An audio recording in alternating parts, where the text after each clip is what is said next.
The pressure hit my chest like a truck before I even understood what was happening. Red light spun across the walls of the gravity pod. My knees buckled first, then my spine, then my vision. Somewhere beside me, a cadet named Farron, a small floating being from a low-gravity world, had already gone still on the floor, her body pinned flat, her breathing shallow through a translator mask that crackled with static. I did not go down. My legs shook. My lungs burned, but I stayed standing, one hand braced against the cold metal wall, sweat running into my eyes, counting seconds the way my old track coach taught me back on Earth. In through 4, out through 4, again. The gravity display above the pod read 4 times standard. 4 times. I had run a marathon in the heat once. Back home, the kind where the pavement shimmers and your shoes feel like they are melting into the road. This was worse. But it was not impossible. It was just hard. There is a difference, and on that first real day of training, I learned that most of the galaxy did not seem to know it. The alarm cut off. The gravity dropped back to normal, and I hit the floor on my knees, gasping, my whole body ringing like a bell that had just been struck. A voice spoke from the observation window above us, calm, cold, and completely unimpressed. "Interesting," said Instructor Vexthera. "The human remained conscious. That will not save her later." I looked up. She stood behind the reinforced glass, tall and pale gray, with long limbs that moved like she was underwater even when she was still. Her homeworld, I would later learn, had soft light, gentle winds, and gravity so light that her people could glide between buildings on nothing but a strong jump. She had been teaching Deathworld survival training for 11 years, and in that time, she told us later, no human cadet had ever finished the course. That was the first thing she said to me, really said to me, looking me straight in the eyes while I knelt on the floor trying to remember how lungs worked. "You are proud of yourself," she said. It was not a question. "A little," I admitted, because lying to an instructor on day 1 seemed like a bad start. "Do not be," she said. "Standing through one test means nothing. Your species evolved on a world that tried to kill you every single day, and yet you produced soft, short-lived, panicking creatures who require machines to survive open air, filtered water to avoid disease, and constant vigilance to avoid your own predators. You are, by every metric this Academy tracks, the most fragile, intelligent species we have ever accepted into this program." I did not answer right away. Around me, other cadets were picking themselves up too. Sten, a heavily armored cadet with a shell like layered stone, was breathing hard through vents along his neck. Farron was being helped up by a training assistant, her limbs trembling, and beside me another human, a lean, quiet recruit named Daniel Cole, wiped blood from his nose, where he had bitten his tongue, and grinned at me like this was the best day of his life. "You will all fail," Vexthara continued, addressing the whole group now, though her eyes stayed fixed on me and Daniel a moment longer than the others. "Deathworld survival training exists because some species join this academy from gentle places, places with soft rain and mild seasons, and they must be taught how to endure worlds that are not gentle. But humans are different. Your planet is already classified in our archives as a death world, crushing gravity by galactic standard, though you seem not to notice. Unstable weather that kills thousands of you every year. Predators larger than your ship's shuttle bays. Diseases invisible to the eye that have wiped out portions of your population throughout your history. And you did not escape this world. You simply learned to survive inside the danger, generation after generation, without ever solving it." She let that sit in the air for a moment. "So when I say you will fail this course," she said, "I do not say it to insult you. I say it because your bodies and minds were built for chaos, not discipline. A creature raised in constant danger does not know how to endure structured, controlled danger. It only knows how to survive by luck and desperation. That is not a method I can teach. That is not a method this academy rewards." I remember standing there, chest still heaving, sweat cooling on my skin, and feeling something strange twist in my stomach. It was not anger, not exactly. It was closer to recognition. Because for one terrible second, I almost believed her. My whole life, Earth had been called dangerous by outsiders visiting our system for trade talks. I had grown up hearing about hurricane warnings, wildfire evacuations, and heat advisories, the way other cultures apparently grew up hearing lullabies. My grandmother used to tell stories about ice storms that froze power lines for a week, and my father once drove us through a flood with water lapping at the car doors, radio crackling with warnings, and he had just kept driving, calm as anything, because turning back was not an option, and panicking would not help. Maybe we really were just creatures shaped by disaster, stumbling forward through chaos with no real skill, only stubbornness. Then Daniel Cole, standing next to me with blood still on his lip, raised his hand. "Instructor," he said, "with respect, are you saying no human has ever passed this training because none of us are capable, or because none of you ever taught us the way you would teach someone from your own world?" The room went quiet. Even Sten's breathing vents seemed to pause. Vexthera tilted her head, the way I imagine a bird might if it were the size of a person and made of pale stone and shadow. "That is an interesting distinction," she said, "one that will not matter by the end of this week."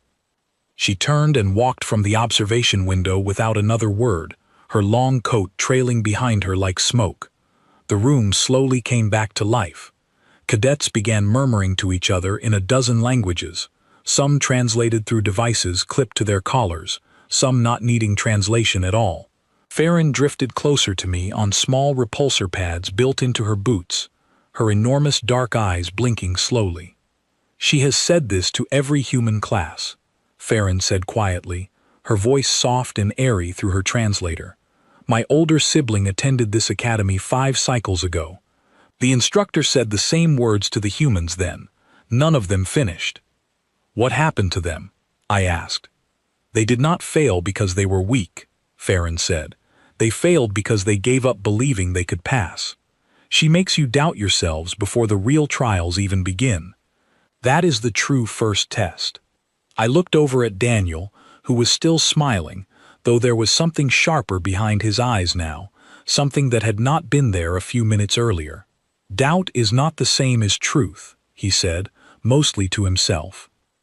We were given 20 minutes before the midday meal, and I spent every single one of them thinking about home.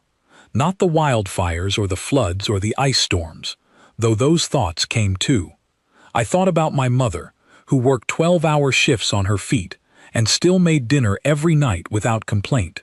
I thought about my brother, who broke his leg skateboarding down a hill he had no business skating down, and 2 weeks later tried it again with a cast still on, because giving up on something once it scared you did not sit right with him, or with most people I had ever known. Vexthera was not entirely wrong. Earth was dangerous. It always had been. But somewhere in her careful clinical description of my species, she had missed something important, something I could not yet put into words, but could feel sitting heavy and certain in my chest as I walked toward the mess hall with the rest of my class. She thought danger made us fragile. She had not yet considered that it might have made us something else entirely. The mess hall doors opened ahead of us, hissing softly on their hydraulic hinges, and the smell of 100 different alien meals drifted out to greet us, sharp and strange and completely unfamiliar. Vexthara was already standing near the replicator terminal at the far end of the room, scrolling through a menu with one long gray finger, and something about the focused, deliberate way she was doing it made the back of my neck prickle with a feeling I did not yet understand. I did not know it then, standing in that doorway with my legs still trembling from 4 times gravity, but she was about to make a mistake far bigger than anything she had accused us of. She was about to underestimate lunch. That morning, before the gravity pod, before any of us had broken a sweat, we had all lined up in the equipment bay to receive our survival gear. I remembered it now as I walked toward the mess hall, because it explained a great deal about how differently Vexthera saw the galaxy compared to how I saw it. The equipment bay was a long room lined with shelves that rose all the way to a ceiling I could barely see, each shelf packed with sealed containers marked in a dozen alphabets. A supply officer named Priya Malhotra, a human herself but one who had served on the station for 3 years already, called out names and handed over gear with brisk efficiency. "Standard Deathworld kit," she had said, sliding a heavy case across the counter to me. "Temperature regulation suit, rated for extreme heat and extreme cold. Antitoxin injector, 3 doses. Water purification tablets. Emergency oxygen mask. Nutrient paste, 6 servings." I opened the case right there at the counter, curious, and found a suit that looked thick enough to survive a blizzard, gloves lined with something like insulated rubber, and small silver tubes of paste that smelled faintly of nothing at all. "This is the same kit everyone else got," I said, looking at Sten's shelf, where an identical case sat waiting for him, and at Farron's shelf, where hers was slightly smaller but otherwise the same. "Correct," Priya said. "Regulation requires identical baseline gear for all cadets in this course, regardless of species." "But Farron's homeworld has almost no gravity and mild weather," I said, "and mine has hurricanes and 40-degree summers, and I've gone camping in the snow without half of this." Priya gave me a tired, knowing smile, the kind of smile that told me she had already had this exact conversation many times before with many other confused humans. "The Academy does not adjust gear by species," she said.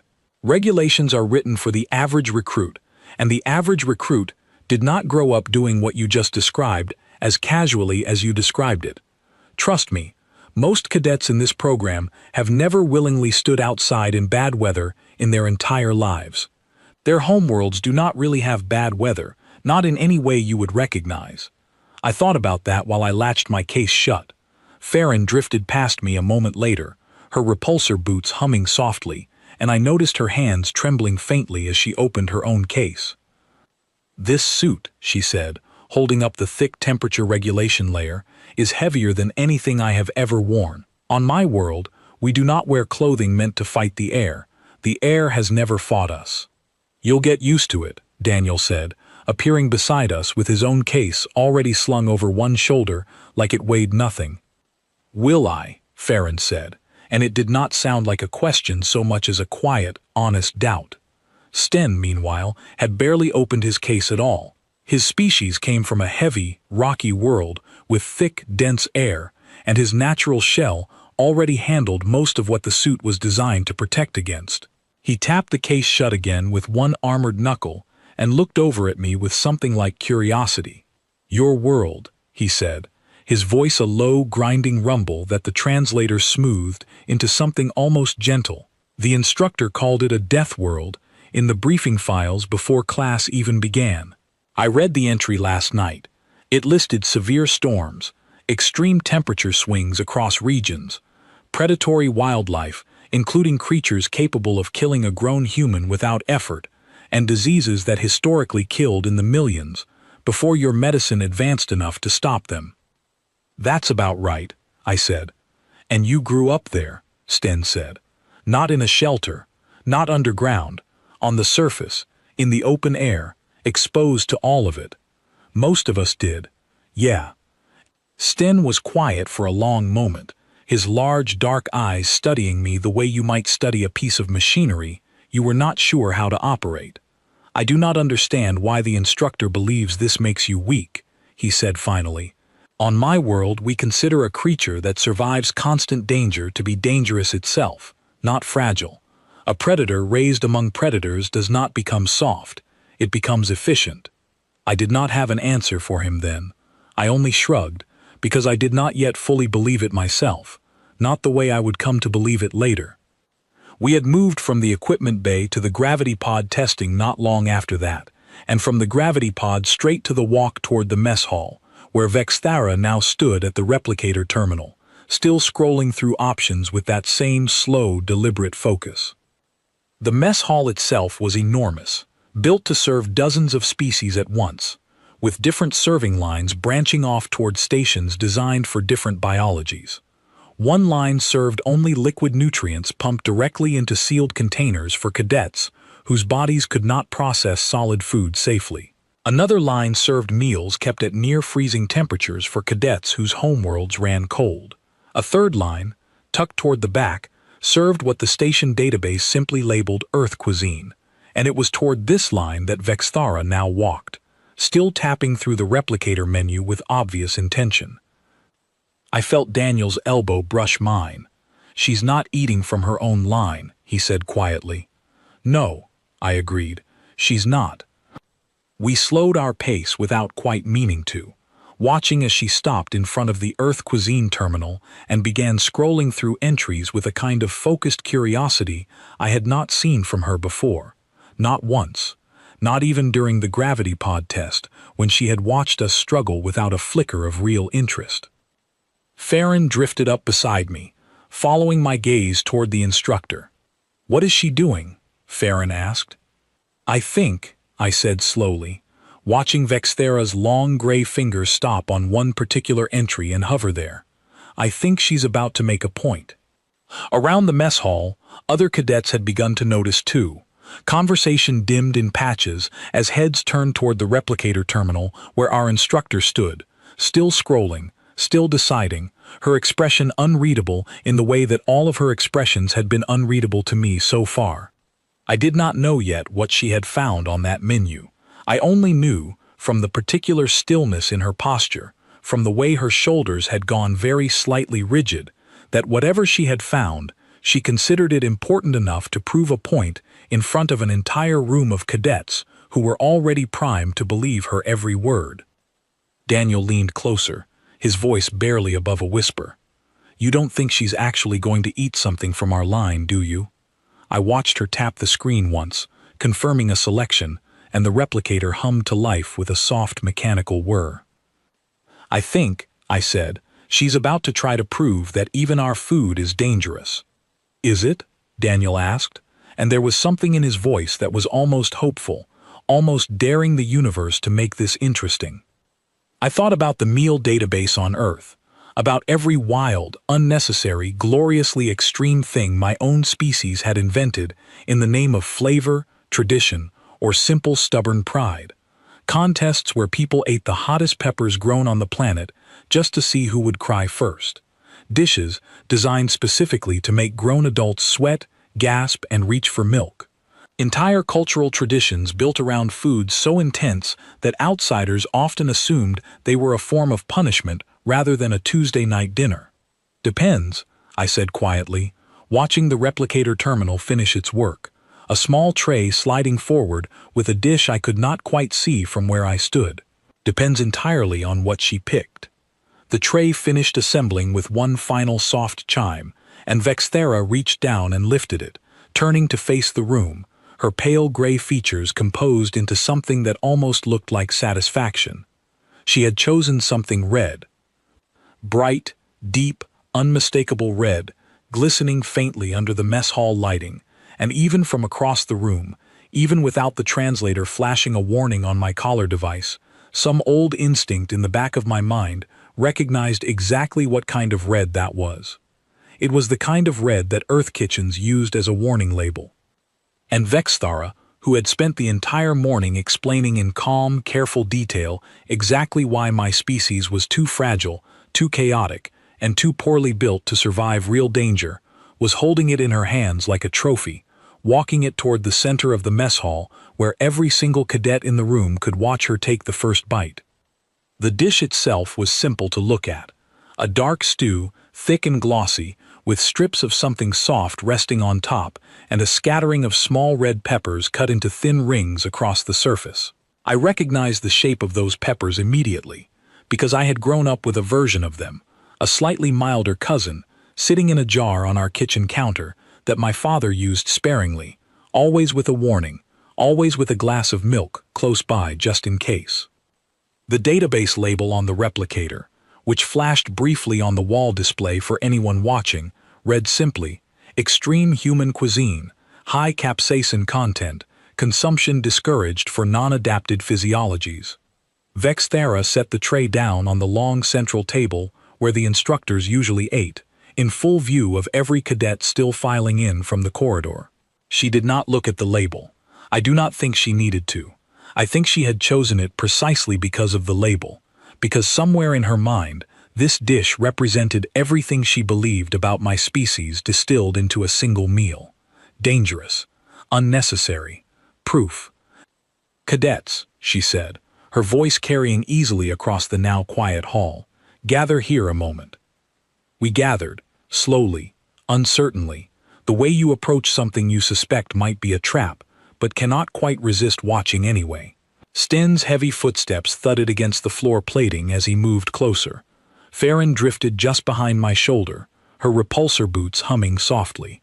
Daniel stood on my other side, arms crossed, watching the instructor with an expression I could not quite read, somewhere between amusement and genuine concern. "This morning," Vextara said, "I explained that the human homeworld is classified as a death world. Some of you, I suspect, believe this was simply a category, a label without weight.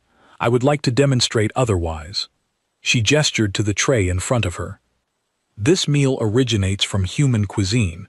It is flagged in this station's database as extreme, discouraged for consumption by non-adapted physiologies. And yet it is, according to human cultural records I reviewed last night, considered by many humans to be simply flavorful, enjoyable even, ordinary." A murmur moved through the crowd. I felt my stomach tighten, not from fear exactly, but from the strange, dizzy sense of watching something important happen in slow motion, the way you feel right before a car accident you cannot stop. "I intend to demonstrate," Vextara continued, "that what humans consider ordinary is by any reasonable galactic standard extreme, and if their food is extreme, then their bodies, shaped by a lifetime of consuming such things, are shaped by extremity as well. Chaotic, unpredictable, ill-suited to the discipline this course demands." She picked up a utensil, speared a piece of the stew along with one of the thin red rings resting on top, and lifted it toward her mouth. I do not know why, in that moment, I almost said something, almost warned her. It was not kindness, not exactly, though maybe it was a little bit of kindness too. Mostly it was the strange human instinct to want to see things done properly, to want even your rival to understand what she was actually walking into rather than stumbling in blind. But Daniel's hand found my wrist and held it still, and he gave the smallest shake of his head, and I understood. This was her choice. She had made her claim. Let her taste the truth of it herself. She ate. For one full second, nothing happened. Her expression remained perfectly composed, the same calm, unreadable mask she had worn all morning. I watched her jaw move once, twice, swallowing. Then her eyes widened, just slightly. It was such a small thing, the kind of change you might miss entirely if you were not already watching closely, already primed by tension to notice every flicker of movement in her face. But I was watching closely, and so was every other cadet in that mess hall, and none of us missed it. Her pale gray skin, which had looked cool and smooth all morning, began to flush faintly at the edges of her jaw, a color rising up from beneath the surface like heat moving through metal. Her breathing changed, becoming shorter, more deliberate, the way you breathe when you are trying very hard to appear as though you are not struggling. "Interesting," she said, and her voice came out slightly rougher than before, slightly strained around the edges. "The flavor profile is complex." She set the utensil down, very carefully, very precisely, the way someone sets something down when their hands are not entirely steady and they are hoping nobody notices. Nobody in that room was fooled. Sten's translator crackled softly as he leaned toward me. "Her vital signs," he said, tapping the small sensor built into his forearm, plating that most cadets carried for medical monitoring during training exercises. "Her body temperature has risen 4 degrees in the last 20 seconds. "Is that dangerous for her species?" I whispered back. "Her species evolved in a temperate, stable climate," Sten said. "A 4-degree spike in 20 seconds would be considered a significant physiological event. On my world, we would call this a stress response." Vextara reached for the glass of water sitting beside her tray and drank from it, slowly, deliberately, in a way that was clearly meant to look casual and did not succeed even a little. She set the glass down and drew in a long breath through her nose. "As I was saying," she continued, her voice still carrying that faint rasp, "this dish demonstrates the extremity of human cuisine, and by extension, the extremity of the environment that shaped human physiology. A species that considers this flavor ordinary has been conditioned by constant exposure to intensity, and constant exposure to intensity does not produce discipline. It produces. She paused. Her hand drifted toward the water glass again, found it empty, and set it back down with a small, precise click. It produces tolerance, Daniel said quietly, just loud enough for those of us standing closest to hear. Not weakness, tolerance. Vexthara's eyes flicked toward him, and for just a moment, something passed across her face that was not composure at all. It might have been irritation. It might have been the early edge of genuine discomfort. It was gone before I could be certain which. The lesson stands, she said, straightening her posture, folding her hands together in front of her, in a gesture that seemed designed to project calm authority, even as a faint sheen of moisture had appeared along her hairline, something her species' physiology clearly was not built to produce easily. Extreme conditioning does not equal capability. It equals adaptation to chaos, which this course does not reward. She turned and walked from the central table toward the instructor's private dining area at the back of the hall, her steps just slightly quicker than her usual measured pace, her long coat swaying behind her. The moment she was through the door, the entire mess hall seemed to exhale at once. "Did you see that?" Farron said, her voice bright with something close to wonder. Her color changed. Her breathing changed. She drank the entire glass of water in one motion. "She sweated," Sten said, sounding almost personally offended on Vexthara's behalf, as though this were a professional failing rather than a simple biological response. Instructors are meant to remain composed during demonstrations. This was not composed. Daniel laughed, a short, sharp bark of a laugh that he quickly tried to smother behind his hand, though several other cadets around us were doing the exact same thing, hiding grins behind fists and shoulders shaking with poorly contained amusement. "That," Daniel said, once he had control of himself again, was maybe a quarter as hot as some of the stuff my grandmother makes for family dinners. She adds extra peppers when she is annoyed at someone. I have seen grown men cry at her table and go back for seconds anyway. "Why would anyone eat something that makes them cry?" Farron asked, genuinely baffled, her large eyes blinking slowly. "Because it tastes good," I said, and even as I said it, I realized how strange it must sound to someone raised on a world with mild weather, gentle food, and nothing resembling the deliberate, cheerful intensity that ran through so much of human culture. Because sometimes discomfort is part of the enjoyment. Because pushing through something that burns a little makes the flavor underneath it taste even better once you get there. Sten considered this for a long moment, his large dark eyes studying me with an expression I was beginning to recognize as his version of deep thought. "On my world," he said slowly, "we have a saying, a stone that has weathered many storms holds its shape better than one carved gently indoors. I did not expect to see the truth of that saying demonstrated over a lunch tray, but here we are." I looked toward the door where Vexthara had disappeared, and for the first time since stepping onto this station, I felt something shift inside my chest, something that had been small and uncertain all morning growing steadier, more solid. She had meant to prove that human extremity was a weakness, a symptom of chaos rather than capability. Instead, in front of an entire room of cadets from a dozen different worlds, she had proven something else entirely. She had proven that what we called ordinary, she could not casually survive without her composure cracking at the seams. And if lunch alone could do that to her, I found myself wondering, with a small private thrill of anticipation that I did not bother trying to hide from myself, what exactly was going to happen once the real trials began. We did not have to wait long to find out. The mess hall doors opened again less than 10 minutes later, and Vexthara walked back through them, composed once more.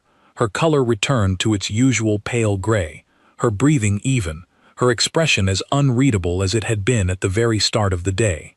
If I had not seen it myself, I might have believed nothing unusual had happened at all. "Cadets," she said, her voice carrying its familiar cold precision. "Lunch period has ended. Report to the primary training deck in 15 minutes. The first Deathworld survival trial begins this afternoon."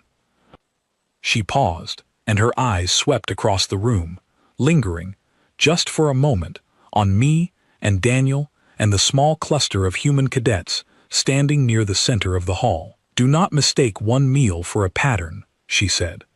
"The trials ahead will test far more than your tolerance for flavor." She left again, and this time nobody laughed, because underneath the confidence in her voice, I thought I could hear something else now, something that had not been there that morning. A small, careful edge of doubt, buried deep, but present all the same. I turned to Daniel as the rest of the cadets began filing out toward the training deck, gathering their gear, checking their equipment cases one final time. "She's rattled," I said quietly. "A little," Daniel agreed. "But rattled instructors still control the trials. This isn't over. It's barely even started." He was right, of course. Lunch had cracked something in her certainty, one small hairline fracture in an argument she had clearly delivered dozens of times before to dozens of other human cadets who had, apparently, failed to answer it as clearly as we just had, whether we meant to or not. But a crack was not the same as a wall coming down. Ahead of us, through the wide viewport at the end of the corridor, I could see the training deck being prepared, massive doors sliding open onto a chamber built to simulate conditions from 100 different hostile worlds, heat lamps and cooling vents, and simulated terrain shifting into place with mechanical precision. Whatever Vexthara had planned for us next, I understood, standing there with my equipment case in hand and my classmates filing in around me, that it was going to be built specifically to make sure lunch was forgotten by the end of the day. I intended to make sure it was not. The training deck was unlike anything I had walked into before. The ceiling stretched far overhead, hidden behind a haze of simulated cloud, and the floor beneath us had been shaped into rolling terrain, ridges of false stone, and patches of something that looked like dry, cracked earth. Heat lamps along the upper walls already had the air shimmering faintly, and thin vents along the floor hissed out short bursts of freezing air at irregular intervals, just enough to keep every cadet guessing about what came next. Vexthara stood on a raised platform at the center of the deck, a display screen floating beside her showing the day's first trial in bright clinical text. Endurance circuit, simulated heat exposure, simulated cold exposure, uneven terrain, timed completion, no assistance permitted once the trial begins. "This trial," she said, once every cadet had assembled below her, "tests basic physical endurance under shifting environmental extremes. You will complete 3 circuits of the deck. Temperature and terrain will change without warning between each circuit. Any cadet who cannot complete a circuit within the allotted time will be marked as failed for this trial and removed from the deck for medical evaluation." She looked out over the crowd, and for just a moment, her eyes found mine. "Begin," she said. The first circuit opened with heat. Real heat, not just warm air, but something closer to the inside of an oven, thick and heavy, pressing down on my skin the moment the outer doors sealed shut behind us. Around me, cadets from cooler worlds staggered almost immediately, their movements slowing, their translators crackling with strained breathing. I thought of summers back home, of running errands in the kind of heat that made the sidewalk shimmer, of sitting through outdoor classes as a kid with sweat running down my back, and nobody thinking twice about it, because that was simply what summer felt like. I kept moving, my pace steady, my breathing controlled, counting my steps the way I used to count laps around the school track. Beside me, Daniel jogged easily, sweat already soaking through his shirt, but his stride unbroken, and a few paces ahead, Olivia Hart, another human cadet with short-cropped hair and a determined set to her jaw, pushed forward without slowing at all, muttering something under her breath that sounded suspiciously like she was counting too. Not every cadet fared as well. Farron, whose species had never needed to develop any real tolerance for extreme temperature, drifted low to the ground, her repulsor boots straining, her breathing coming in short, panicked bursts through her translator. A training assistant hovered nearby, ready to intervene the moment her vitals crossed into dangerous territory. "Keep moving," I called to her as I passed, slowing just slightly despite the trial's rules against direct assistance, because encouragement was not the same as help, not really. "You've got this. Just keep your legs moving." She managed a shaky nod and pushed forward, and I kept going, rounding the first bend of the circuit as the heat lamps overhead flickered and the temperature spiked even higher. The second circuit dropped into cold, and this time it was Sten and the other heavily built cadets who struggled, their species built for warmth and pressure rather than sudden freezing air. I pulled the thin thermal layer from my equipment case and kept moving, my breath fogging in front of my face, my fingers stiff inside my gloves, but my legs still carrying me forward at a steady, even pace. I thought about snow days back home, about shoveling driveways in temperatures cold enough to make your nose hairs freeze, about my brother daring me to touch a metal pole in the middle of winter, and both of us laughing about it for weeks afterward, even after my tongue nearly stuck to it the year before that. Cold was uncomfortable. Cold was not new. By the third circuit, the terrain itself had become the real challenge, sharp ridges of false stone rising and falling unpredictably, forcing every cadet to watch their footing carefully, even as exhaustion set into their limbs. I stumbled twice, caught myself both times, and kept moving, my lungs burning, my legs shaking, but my mind clear and focused in a way that surprised me. I crossed the final line of the circuit and nearly collapsed, hands braced on my knees, gasping for air, sweat and the last traces of frost from the second circuit both clinging to my skin at once. Daniel crossed a few seconds behind me, Olivia a few seconds after that, all three of us breathing hard but upright, all three of us finished within the allotted time. Around the deck, the results were far less uniform. Several cadets from gentler worlds had been pulled by training assistants partway through the second or third circuit, their vitals crossing safety thresholds that the Academy's medical protocols would not allow them to push past. Farron had finished, barely, her small frame trembling with exhaustion as a training assistant checked her vitals with obvious concern. Sten had finished too, slower than usual, clearly rattled by the cold in a way his heavy shell had not prepared him for. Vexthera moved among us as the results scrolled across the display screen, her expression giving nothing away, though I noticed her pause a fraction longer than necessary over the times posted next to the human names. "The endurance circuit tests only the body," she said, once the trial had concluded, and every cadet capable of standing had gathered again near the platform. "The next trial tests the mind under duress, calorie restriction, extended wakefulness, and simulated predator threat, combined across a 6-hour period. This is where most cadets in this program discover their true limits." Howitt. The second trial began not long after, and it was, without question, the hardest thing I had faced since stepping onto that station. We were given no food, only water, and sent into a section of the deck that had been reshaped into something resembling dense, dark forest terrain, the lighting dimmed to simulate dusk, unfamiliar sounds echoing from hidden speakers built into the false trees around us, snarls and rustling, and the distant, distorted cry of something large moving just out of sight. The idea, Vexthera explained before we entered, was to simulate the psychological pressure of surviving on a hostile world with limited resources and the constant threat of predation, without any actual danger present, only the perception of it, engineered carefully enough to trigger real stress responses in real cadets. For most species in that program, I would learn later, this trial was devastating. Cadets from gentle, predator-free worlds found the constant tension unbearable, their nerves fraying within the first hour, several requiring medical withdrawal before the halfway mark.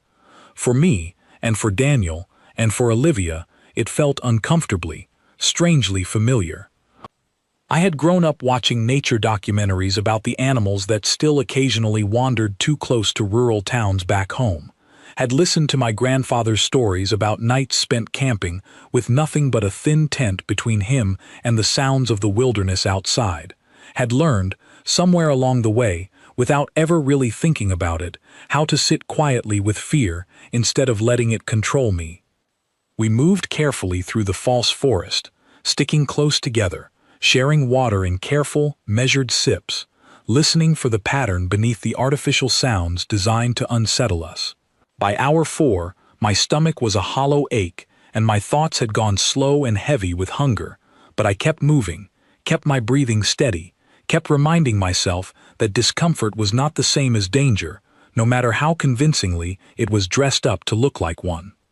By the end of the 6 hours, when the lights finally rose back to their normal levels and the artificial forest sounds faded into silence, I counted 11 cadets still standing on their own 2 feet without medical assistance. 9 of them, I would later realize, were human. Vexthara walked among us afterward, checking readings from the sensors built into our equipment, her expression tight in a way I had not seen from her before. She paused in front of me for a long moment, studying the numbers on her display screen, then looked up, meeting my eyes directly. "Your stress markers," she said slowly, "are lower than any cadet I have measured in this trial in 11 years of teaching it." "Is that good?" I asked, too exhausted to phrase the question more carefully than that. "It should not be possible," she said, which was not quite an answer, but felt, somehow, like the beginning of one. She moved on to check the next cadet without another word, but I noticed, as she walked away, that her long fingers had curled slightly tighter around the edge of her display screen than they had that morning, and that the calm, cold certainty in her voice, from the start of the day, had thinned into something quieter, something that sounded, for the first time since I had met her, uncertain. The final trial of the day was scheduled for early evening, and as we gathered our equipment and prepared for a short rest period before it began, Daniel fell into step beside me, his face drawn with exhaustion, but his eyes bright with something close to triumph. "You know what's strange," he said. "None of this actually felt like our limit. It felt like a hard day. A really hard day. But not our limit.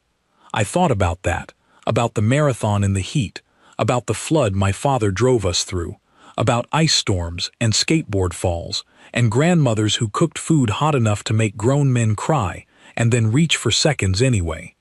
I don't think she's built a trial yet that finds our actual limit," I said. "I think that's the part she still doesn't understand." Ahead of us, through the wide viewport at the end of the corridor, I could see Vexthara standing alone on the empty training deck, staring down at her display screen, scrolling slowly through numbers that for the first time in 11 years were refusing to fit the story she had built her entire career around. The final trial that evening was, in the end, almost anticlimactic. A short simulation testing quick decision-making under sudden environmental collapse, the kind of scenario meant to measure how a cadet reacted when a survival situation changed instantly and without warning. Every human cadet who had made it through the day's earlier trials passed it without much difficulty, and by the time the last light on the training deck dimmed for the night, the results board floating above the platform told a story that none of us, including Vexthara, could have predicted that morning. 4 of those 6 were human. I stood near the edge of the deck with Daniel and Olivia, all 3 of us too tired to feel much beyond a quiet, worn-out satisfaction, watching as Vexthara studied the final results with an expression I had never seen on her before, something that looked almost like uncertainty, trying very hard to hide itself behind professional composure. She called the full class together one last time before dismissing us for the evening. "Today's results," she said, her voice steady but carrying a weight it had not carried that morning, "will be reviewed and included in your permanent training records. I want to address them honestly, because I believe cadets deserve honesty from their instructors, even when that honesty requires revising a position stated earlier the same day." A few cadets shifted, glancing at each other, sensing that something unusual was about to happen. "This morning," Vexthara continued, "I stated that human physiology, shaped by conditions this academy classifies as Deathworld extreme, would prove unsuited to the discipline this course requires. I believed, based on 11 years of prior results, that this claim was well supported. Today's trials do not support it." She paused, and for a long moment, the training deck was completely silent. "I have taught this course to many classes," she said, "and in every prior class, Human cadets who entered this program failed within the first day, sometimes within the first hour. I assumed this was because their physiology could not withstand structured extremity, only chaotic extremity. I was wrong about the reason, though not entirely wrong about the pattern. What was the actual reason? Olivia asked, her exhaustion apparently not quite enough to stop her from asking the question every single one of us wanted answered. Vexthara's eyes moved toward her, then swept slowly across the rest of the human cadets standing together near the edge of the deck. I believe, she said, that in every previous class, I convinced them of failure before the trials even began. I told them their bodies were unsuited to controlled danger, and they believed me, because I was their instructor, and because doubting an instructor's expertise on the first day of training is not something most cadets are prepared to do. They failed not because their bodies could not endure the trials, but because I had already taught them, through words alone, that enduring was impossible. She looked directly at me then, and at Daniel, and I remembered, suddenly and vividly, the moment in the gravity pod that morning when I had knelt on the floor gasping for breath and genuinely, briefly believed she might be right about all of us. Today, she continued, one of you challenged that assumption in the first hour, and the rest of you did not appear to abandon your confidence the way prior classes had. I do not yet fully understand why, but I intend to find out, because a training methodology built on a flawed assumption is a methodology I have a professional obligation to correct. She glanced down at her display screen one final time, then back up at us. There is also, she added, and here, for the first time all day, something that might almost have been described as humor flickered briefly across her features. The matter of lunch. A ripple of quiet laughter moved through the human cadets standing nearby, and even a few of the other species joined in, having clearly heard the story secondhand from someone who had witnessed it directly. I would like, Vexthara said, to understand more about human cuisine, purely for research purposes, in order to properly calibrate future demonstrations for this course. I could write down the recipe for you, I offered, unable to fully suppress a smile of my own, though I should warn you, that dish from earlier was actually one of the milder options in our database. My friend's grandmother makes something significantly more intense. Vexthara studied me for a long moment, and something in her pale gray eyes shifted, some final piece of her earlier certainty settling into a different shape entirely, one built less on assumption and more on the strange, uncomfortable, genuinely useful discovery she had made over the course of a single, difficult day. I would like that recipe, she said finally, and I would like to observe the next Deathworld survival trial with considerably more caution regarding what I choose to underestimate. She dismissed the class shortly after, and as the cadets began filing off the training deck toward the rest quarters, Daniel fell into step beside me again, exhaustion and satisfaction mixing plainly across his tired features. You know, he said, I think we just witnessed something that's happened maybe once in 11 years. An instructor admitting she was wrong? I asked. That too, he said. But mostly, I think we just watched someone learn, in real time, exactly what it means to grow up on a world that never once made survival easy. She thought that would break us. Instead, it's the exact thing that's going to get us through this entire course. Farron drifted past us on her way toward the rest quarters, her small frame still trembling faintly with fatigue, but her large dark eyes bright with something like admiration as she looked at the three of us walking together. I do not think I will ever understand your species, she said, her translator carrying a warmth that had not been there earlier in the day. But I am beginning to understand why the instructor was afraid of being wrong about you. Sten fell into step on my other side, his heavy footsteps echoing against the deck plating, his large eyes studying the three human cadets walking beside him with something that had shifted, somewhere over the course of the day, from cautious curiosity into something closer to respect. On my world, he said, we do not measure strength by the absence of struggle. We measure it by what a creature carries forward once the struggle has ended. Today, I watched three of you carry a great deal forward, and none of you appeared to notice you were doing anything unusual at all. I thought about that as we walked, about my mother working double shifts without complaint, about my father driving through floodwater with the radio crackling warnings and his hand steady on the wheel, about my brother climbing back onto a skateboard with a cast still on his leg because giving up on something that scared him had simply never occurred to him as an option worth considering. Vexthara had spent the morning describing my homeworld as a Deathworld, a place defined entirely by the danger it posed to the creatures unlucky enough to be born there. She was not wrong about the danger. Earth had never been gentle, not with storms, not with disease, not with the long, difficult history that had shaped every single person walking this training deck beside me. But somewhere between the gravity pod that morning and the training deck that evening, she had discovered the piece of the equation she had been missing for 11 years. The piece that no prior human class had managed to make clear to her before giving up beneath the weight of her certainty. A world that never stops testing you does not simply break the creatures living on it. It teaches them, generation after generation, meal after meal, storm after storm, exactly how to keep standing anyway.